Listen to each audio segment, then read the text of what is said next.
All the hard work is put in ahead of time. When it comes to that day, it's just reviewing your flight plan, ensuring all the safety things are set in place.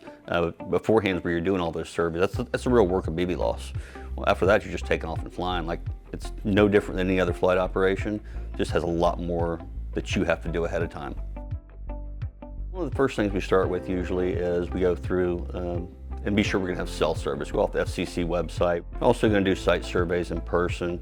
Just double check any kind of large towers, because I mean, I can't tell you how many times I've been on operation and did my online surveys, did everything, checked out, and then got on site and there's a new very large power line through the area, or a new very large tower.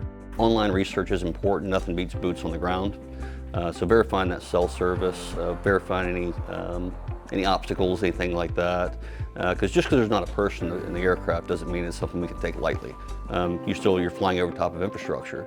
And if you're trying to make the grid a safer place, the worst thing we could do is make a careless mistake and cause damage to that infrastructure. A lot of it we can see online, and then some things we'll verify on site. So for instance, population density, we can verify that online. Terrain we'll verify online, but then we want to check, especially if there's significant terrain, we may want to verify that on site. Same thing with obstacles.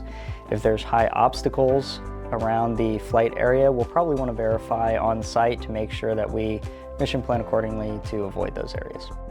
Basically, the Centero 6 is going to be flying over these power lines for our Mims flight, and we just wanted to inspect the area, make sure there was nothing in our flight area, and also inspect the power lines, see what height they were at. Everything looks great. All of the power lines right along here are about 90-95 feet. As I previously mentioned, we're going to be flying at roughly 250, so we should be good to go.